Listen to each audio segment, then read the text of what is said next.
Have you ever felt like life had cornered you into such a small space that even your breath felt too heavy to carry? That was me, standing in a tiny, rented room, the walls closing in with every passing day. I never thought my son, full of dreams and the weight of a future he hadn't yet touched, would have to share that cramped room with me. But life has a way of stripping you down until only the raw truth remains. It wasn't always like this. There was a time when I believed in the comfort of stability, when I thought my family was safe under a roof we could call our own. But one broken promise after another, one betrayal after the next, left me holding nothing but a key to a room too small for two hearts. And yet, in that space, I found myself facing the deepest questions of motherhood, sacrifice, and love.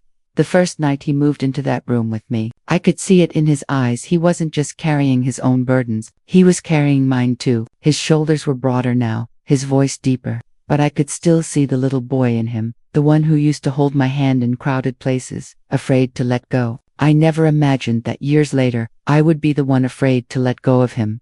We barely had space for two mattresses. My clothes hung off rusty nails on the wall, and his books were stacked in uneven piles by the bed. There was no privacy, no silence. Every sound, every sigh, every restless turn at night, we shared it all. But sometimes, in the quiet darkness, when he thought I was asleep, I'd hear him whisper to himself, words of frustration, maybe fear, maybe hope, and it broke me. Because as a mother, you want to shield your child from the heaviness of life, not hand it to him.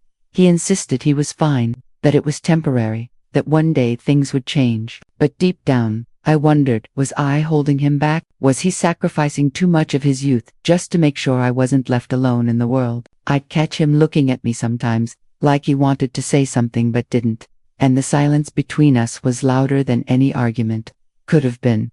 One evening, I came home late after a long shift. My hands were tired, my back ached, and I was ready to collapse. When I opened the door, I found him sitting on the floor, his head bent over a notebook. He looked up, his eyes tired but determined. "Mom," he said softly, "I don't want you to think I mind this. Sharing this room, it's not a burden. It's just part of our story. One day we'll look back, and this will be the place where we proved nothing could break us." His words burned through me. I wanted to believe him, but I knew he deserved so much more than these walls. He deserved freedom, space, dreams larger than this ceiling could hold. I tried to smile, but tears spilled over before I could stop them. I turned away, ashamed of the weakness in my heart. Nights passed, and the tension between gratitude and guilt only grew stronger. Sometimes we laughed together, remembering old times. Sometimes we argued over little things, like the noise from the street or whose turn it was to fold the blanket. But beneath it all was an unspoken truth: we were surviving, not living.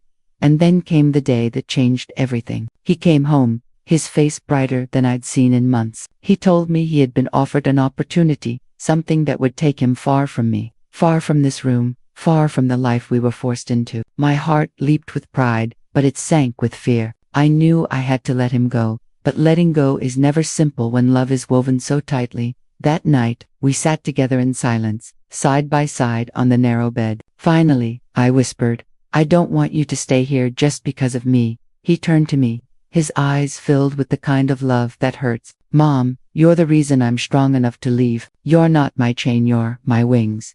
I broke down then, because sometimes love isn't about holding on. Sometimes it's about letting go with all the strength you can gather. Sharing that small room taught me more about love, sacrifice, and resilience than any big house or comfortable life ever could. As he packed his bag days later, I watched every movement, memorizing the sight of him. The room suddenly felt even smaller without his presence filling it. And when he hugged me before leaving, he whispered, "One day I'll bring you out of here, Mom. Just wait." I stood by the window long after he left, staring into the night sky, feeling both broken and whole. Because love is not measured by space, comfort, or walls. It's measured by the moments when you give everything you have, even if it feels like nothing.